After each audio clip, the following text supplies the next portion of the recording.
En el vasto territorio mexicano, con sus 132 millones de habitantes repartidos en 31 estados y un distrito federal, ocurrió en 2025 un acontecimiento que helaría la sangre de cualquiera que lo presenciara. En la colorida ciudad de Guadalajara, Jalisco, donde la música de mariachi resuena en las calles adoquinadas y el aroma del tequila se mezcla con el de las tortillas recién hechas, una familia se enfrentó a algo que cambiaría sus vidas para siempre. La familia Hernández parecía una familia mexicana como cualquier otra que vivía en la colonia americana. María Elena, de 32 años, trabajaba como enfermera en el Hospital Civil de Guadalajara, mientras que su esposo, José Luis, de 35, era mecánico en un taller mecánico local. Su hijo, el pequeño Diego, acababa de cumplir 4 años el 8 de enero de 2025, una fecha que posteriormente adquiriría una trascendencia que dejaría a todos boquiabiertos. Antes de entrar en más detalles, me gustaría que te suscribas a nuestro canal y le des un me gusta. Así nos ayudarás a apoyar más proyectos sociales. No te pedimos dinero, solo tu suscripción. Todo comenzó una mañana de martes cualquiera de marzo de 2025, cuando María Elena preparaba el desayuno en la cocina de su modesta casa en la calle López Cotilla. El pequeño Diego, que hasta entonces había sido un niño normal, disfrutando jugando con coches y viendo dibujos animados, se acercó a su madre con una expresión que inmediatamente captó su atención. Sus ojos oscuros, típicos de los niños mexicanos, tenían una profundidad y una seriedad que parecían imposibles en alguien tan pequeño. «Mami», dijo Diego en voz baja, pero con una firmeza que hizo que María Elena dejara de remover los huevos revueltos. «Yo no soy Diego, soy Elvis». Y morí a los 42. La cuchara de madera cayó de las manos temblorosas de María Elena, resonando con fuerza en el suelo de baldosas decorado con motivos tradicionales de Talavera. María Elena sintió que el corazón le daba un vuelco. Se agachó a la altura de Diego, observando su rostro serio, buscando cualquier señal de que aquello fuera solo un juego infantil. Pero lo que vio en los ojos de su hijo fue algo que le heló el alma. Una sabiduría ancestral que no pertenecía a un niño mexicano de 4 años de Guadalajara. «¿Qué dices, mi amor?», preguntó María Elena con la voz apenas un susurro. Diego la miró con la paciencia de quien ha vivido mucho más de lo que su pequeño cuerpo sugería. Vivía en una casa enorme llamada Graceland, en Memphis. Tenía muchos amigos y cantaba canciones que alegraban mucho a la gente. «Pero enfermé y morí en el baño de arriba», dijo Diego con una naturalidad que contrastaba terriblemente con la imposibilidad de lo que decía. Las siguientes semanas se convertirían en un torbellino de sucesos imposibles. Diego empezó a exhibir comportamientos que nada tenían que ver con su crianza mexicana ni con el entorno cultural en el que crecía. En lugar de pedir juguetes tradicionales mexicanos o mostrar interés por la música local, el niño empezó a tararear melodías que María Elena no reconocía, pero que le daban escalofríos. José Luis, inicialmente escéptico como cualquier jalisciense práctico, se preocupó cuando Diego empezó a pedir comida completamente desconocida de su casa.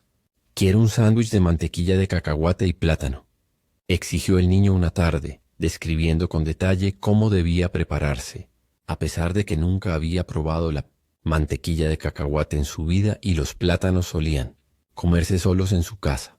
Pero lo que realmente dejó a la familia sin aliento fue lo que sucedió durante una visita a la Plaza de Armas en el centro histórico de Guadalajara. Mientras caminaban entre vendedores ambulantes de artesanías tradicionales y mariachis tocando para los turistas, Diego se detuvo de repente frente a una tienda de música. En el escaparate había un póster vintage de un hombre con el pelo negro peinado hacia atrás y un traje blanco adornado con pedrería. «Ese soy yo», dijo Diego simplemente, señalando la foto de Elvis Presley. «Así me veía cuando era famoso». María Elena y José Luis intercambiaron miradas de terror. Nunca le habían mostrado a su hijo fotos de Elvis Presley, y la música que sonaba en casa era exclusivamente mexicana. Rancheras, norteña y cumbia. El dueño de la tienda, don Aurelio Mendoza, un hombre de 65 años que llevaba más de 40 años vendiendo instrumentos musicales en Guadalajara, escuchó la conversación. Intrigado se acercó a la familia y comenzó a interrogar al pequeño Diego sobre detalles que solo un verdadero fan de Elvis sabría. «Dime, pequeña, ¿cómo se llamaba la casa de Elvis?», preguntó don Aurelio con el escepticismo de quien lo ha visto todo en su larga vida. Graceland, respondió Diego sin dudarlo. Tenía 18 habitaciones y un jardín de meditación donde me enterraron junto a mi familia. También había una habitación en la selva donde grabé mis últimas canciones. Don Aurelio sintió que le temblaban las rodillas. Estos eran detalles que ni siquiera muchos fans de Elvis conocían, y ciertamente no algo que un niño mexicano de 4 años debería haber sabido. La precisión con la que Diego describió las habitaciones de Graceland, desde la famosa cocina donde Elvis preparaba sus sándwiches hasta el baño privado donde fue encontrado inconsciente, dejó a todos los presentes sin palabras. La noticia del caso de Diego se propagó rápidamente por los barrios de Guadalajara. En un país donde el 81.8% de la población vive en zonas urbanas y las redes sociales conectan incluso a las comunidades más remotas, videos del niño hablando de su vida anterior, como Elvis Presley, comenzaron a circular en grupos de WhatsApp y páginas de Facebook. La doctora Patricia Ramírez Flores, neuropsicóloga pediátrica del Hospital Civil de Guadalajara, fue la primera profesional médica en evaluar a Diego. Con más de 20 años de experiencia en el tratamiento infantil y una especialización en trastornos del desarrollo por la Universidad Nacional Autónoma de México, la doctora Ramírez ya había visto casos de fantasía infantil, pero nada parecido a lo que encontró en su consultorio. En toda mi carrera profesional, nunca me he encontrado con un caso en el que un niño demostrara un conocimiento tan detallado y consistente sobre una persona de la que nunca había oído hablar, explicó la doctora Ramírez durante su entrevista.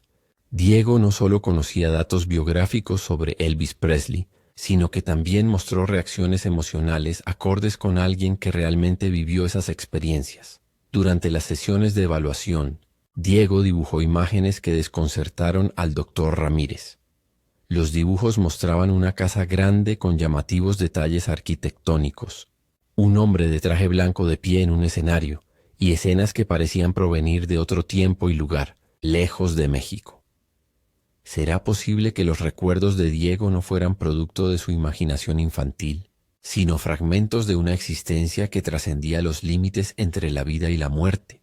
Me gustaría que comentaras desde qué ciudad y estado estás mirando. Esto nos ayudará a entender cómo se manifiestan estos fenómenos en diferentes partes del mundo. La familia decidió buscar la ayuda del doctor Miguel Ángel Vázquez Herrera, psiquiatra e investigador de fenómenos anómalos en la Universidad de Guadalajara.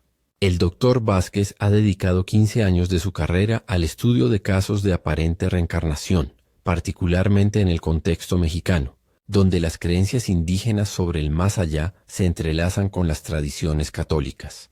México tiene una rica tradición de creencias sobre la continuidad del alma después de la muerte, explicó el doctor Vázquez durante su primera entrevista con la familia Hernández. Nuestras culturas prehispánicas, especialmente los aztecas, creían que las almas podían regresar en diferentes formas. El Día de Muertos es un reflejo de cómo estas creencias han sobrevivido hasta nuestros días. El doctor Vázquez comenzó a documentar el caso de Diego con rigor científico.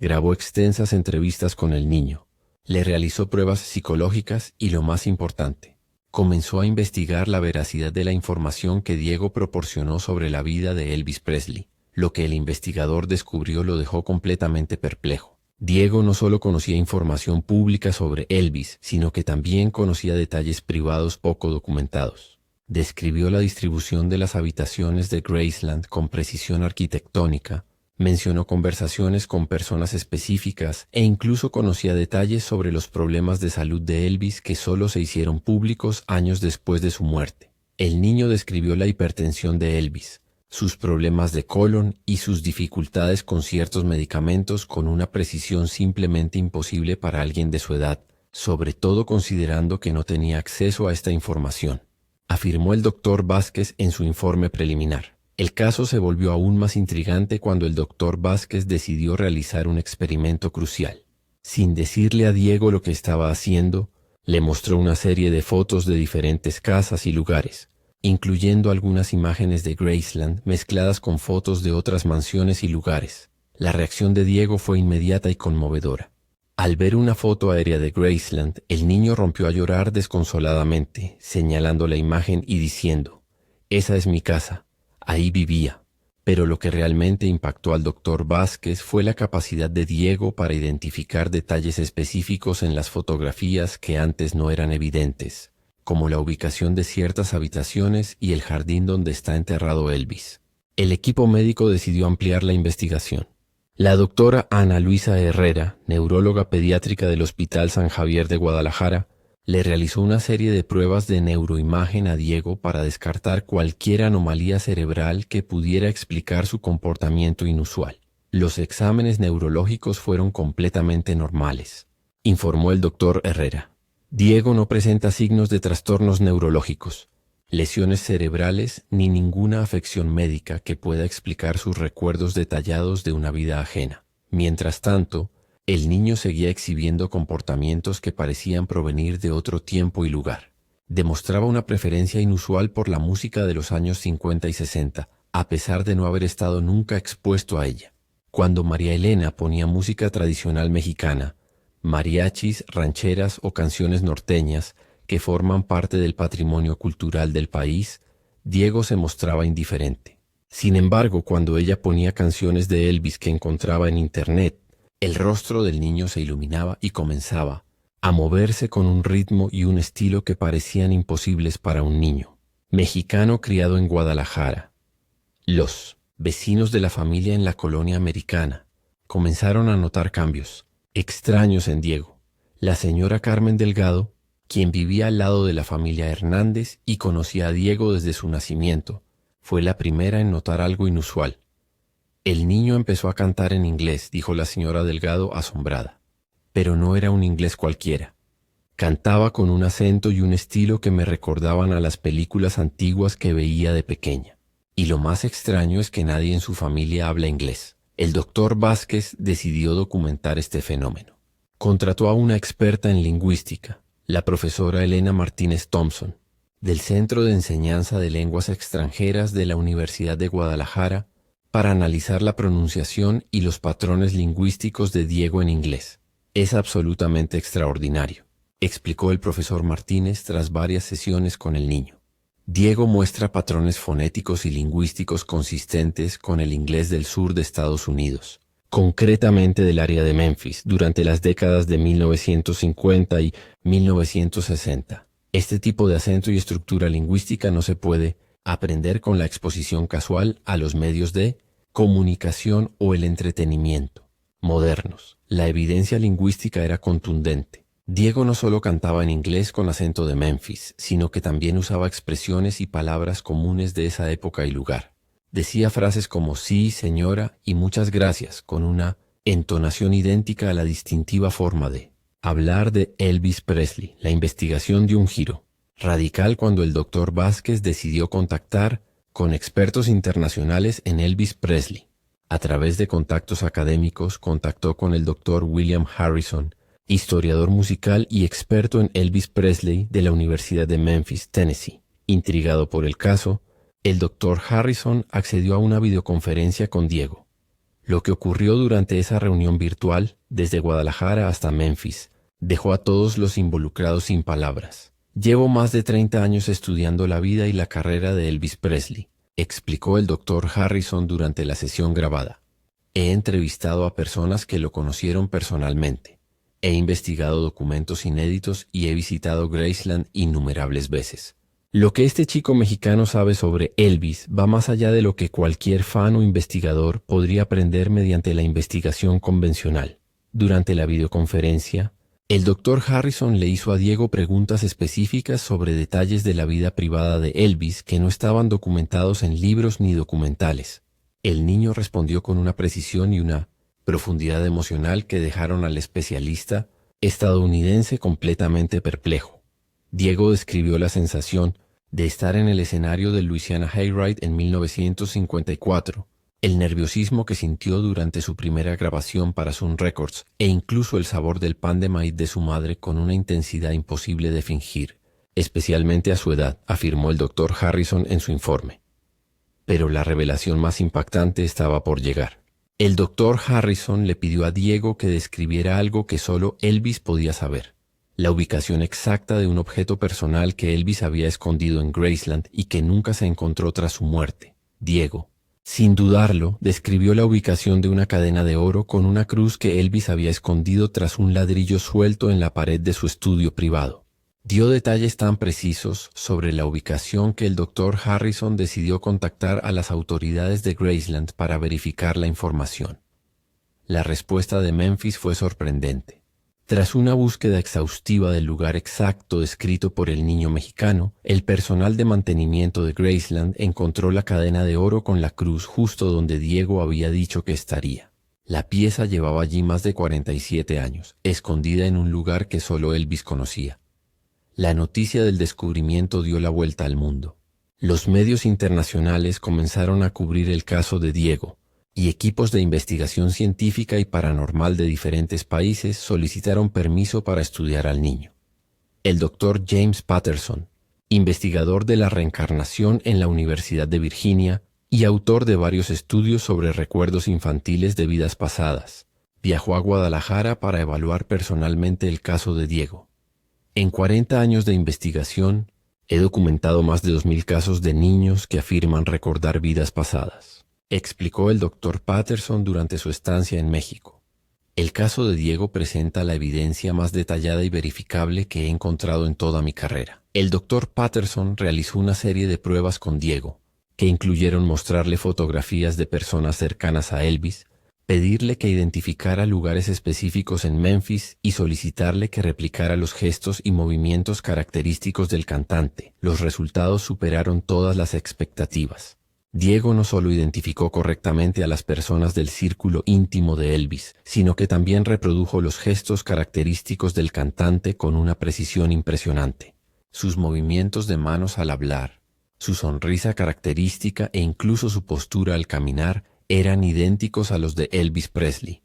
Lo que estamos presenciando desafía nuestra comprensión científica actual, dijo el Dr. Patterson. Diego no imita a Elvis basándose en lo que ha visto en videos o fotos. Exhibe patrones de comportamiento y gestos que provienen de una fuente interna, como si realmente hubiera vivido la vida de Elvis. La investigación se amplió para incluir a expertos en tradiciones indígenas mexicanas. La doctora Xóchitl Navarro Parra, antropóloga especializada en creencias mesoamericanas del Colegio de México, fue invitada a contextualizar culturalmente el fenómeno. Nuestros antepasados, en particular los aztecas, tenían una comprensión compleja del viaje del alma después de la muerte, explicó el doctor Navarro. Creían que las almas podían regresar al mundo físico en ciertas circunstancias. Lo que observamos en el caso de Diego podría ser una manifestación de estas antiguas creencias, ahora validadas por métodos de investigación modernos. El doctor Navarro enfatizó que México, con su población de 132 millones de personas distribuidas en un territorio que otrora fue cuna de grandes civilizaciones, mantiene una conexión única con el mundo espiritual que lo distingue de otras culturas. Las implicaciones del caso de Diego comenzaron a sentirse más allá del ámbito académico. Las autoridades de Graceland, inicialmente escépticas, comenzaron a tomar el caso en serio cuando las pruebas físicas corroboraron las afirmaciones del niño. Representantes de Lisa Marie Presley, hija de Elvis, emitieron un comunicado expresando su interés en conocer a Diego y aprender más sobre sus experiencias. Si existe la posibilidad de que el espíritu de mi padre haya encontrado la manera de comunicarse con nosotros, queremos entender qué está sucediendo, decía el comunicado. Los medios internacionales transformaron Guadalajara en un centro de peregrinación para los fans de Elvis de todo el mundo. Los hoteles de la ciudad, desde los lujosos establecimientos de la zona rosa hasta los modestos alojamientos familiares del centro histórico, estaban repletos de visitantes deseosos de conocer al niño mexicano que afirmaba ser la reencarnación del rey del rock and roll. El caso de Diego también atrajo la atención de la comunidad científica mexicana. El Instituto Politécnico Nacional y la Universidad Nacional Autónoma de México formaron un comité conjunto de investigación para estudiar el fenómeno desde múltiples perspectivas científicas. El doctor Roberto Álvarez Mendoza, físico cuántico de la UNAM, ha propuesto teorías revolucionarias para explicar el caso de Diego. Lo que observamos podría estar relacionado con la conciencia cuántica y la posibilidad de que la información se conserve y transfiera más allá de la muerte biológica. explicó el doctor Álvarez durante un simposio científico celebrado en el Palacio de Bellas Artes de la Ciudad de México. Mientras tanto, Diego continuó su vida como un niño normal, pero con experiencias que desafiaban toda lógica. Sus maestros en la Escuela Miguel Hidalgo de Guadalajara informaron que el niño demostró un conocimiento inusual de la historia y la cultura estadounidenses de las décadas de 1950 y 1960. Diego conoce detalles de acontecimientos históricos de esa época que no se enseñan en el currículo de primaria mexicano, explicó su maestra Laura Sánchez Morales. Habla de programas de televisión, películas y personajes históricos estadounidenses con una familiaridad imposible a su edad. La evaluación psicológica reveló otro aspecto fascinante del caso. Diego presentaba signos de lo que el doctor Vázquez llamó desplazamiento temporal. El niño a veces parecía confundido sobre la época en la que vivía. Hay momentos en que Diego parece genuinamente sorprendido por la tecnología moderna, observó el doctor Vázquez. Mira los teléfonos inteligentes y las tabletas como si los viera por primera vez, aunque creció con ellos. Es como si parte de su conciencia permaneciera anclada en los años 70. El equipo médico se amplió para incluir expertos en conciencia y memoria. La doctora Carmen Leticia Torres, neuropsicóloga con doctorado de la Universidad de Harvard, se unió al equipo de investigación para estudiar los patrones de memoria de Diego. Lo que estamos observando en el cerebro de Diego mediante estudios de neuroimagen no tiene precedentes, explicó el doctor Torres. Sus patrones neuronales muestran actividad en áreas asociadas con la memoria a largo plazo, pero en recuerdos que teóricamente no debería tener. La investigación dio un giro aún más intrigante cuando Diego comenzó a tener sueños vívidos, que describió con detalle a sus padres y al equipo médico. Estos sueños no eran típicos de la infancia, sino recreaciones detalladas de eventos específicos de la vida de Elvis Presley. Sueño que estoy en un gran escenario, y hay mucha gente gritando y llorando, le contó Diego al doctor Vázquez durante una de sus sesiones. Llevo un traje blanco con muchas piedras brillantes y les canto. Me siento muy feliz, pero también muy cansado. Estas descripciones de los sueños correspondían a relatos históricos de los espectáculos de Elvis durante su estancia en Las Vegas, con detalles completos sobre la atmósfera, las emociones de la audiencia e incluso las sensaciones físicas que experimentaba el cantante durante sus actuaciones. El caso llegó a un punto de inflexión cuando el equipo de investigación decidió llevar a cabo su prueba más ambiciosa hasta el momento. Una visita al Museo de Historia del Rock and Roll en la Ciudad de México, que tenía una exposición especial sobre Elvis Presley. La reacción de Diego al entrar al museo fue abrumadora. Empezó a llorar al ver ciertas fotografías y objetos, no de tristeza, sino de reconocimiento. Estas cosas son mías, repetía, señalando objetos personales que habían pertenecido a Elvis. Pero lo que realmente dejó a todos boquiabiertos fue la reacción de Diego ante un objeto que ni siquiera estaba en exhibición. Una guitarra que llevaba años guardada en el museo y que pocos conocían. Diego pidió específicamente ver la guitarra con la cuerda rota que dejé en el camerino. Intrigado, el personal del museo registró la sala de almacenamiento y encontró exactamente lo que Diego había descrito. Una guitarra con una cuerda rota que supuestamente había pertenecido a Elvis y nunca había sido exhibida públicamente. La doctora María del Carmen Jiménez, directora del museo, quedó impresionada. Esa guitarra había sido donada por un coleccionista privado y nunca verificamos su autenticidad ni la exhibimos. Que este joven supiera de su existencia es sencillamente inexplicable. La evidencia científica seguía acumulándose, pero el impacto emocional en Diego y su familia también era evidente. María Elena y José Luis se encontraron cuidando a un hijo que a veces parecía cargar con el peso emocional de una vida adulta que no le pertenecía. Hay noches en que Diego se despierta llorando y dice que extraña a sus amigos de Memphis, explicó María Elena con lágrimas en los ojos. ¿Cómo se consuela a un niño que llora a personas que nunca conoció, pero que recuerda con la claridad de quienes vivieron a su lado? Al acercarnos al final de esta increíble historia, me gustaría pedirles nuevamente que se suscriban a nuestro canal y compartan este contenido. Casos como el de Diego nos ayudan a comprender mejor los misterios de la conciencia y la posibilidad de que la muerte no sea el fin de nuestra existencia. La comunidad científica internacional comenzó a tomar en serio el caso de Diego. El Journal of Scientific Exploration, una de las publicaciones más prestigiosas en el campo de los fenómenos anómalos, dedicó un número especial al caso del niño mexicano. Investigadores de Japón, India y Europa viajaron a Guadalajara para estudiar a Diego y tratar de comprender cómo un niño mexicano de 4 años podía poseer recuerdos tan detallados y verificables de la vida de Elvis Presley.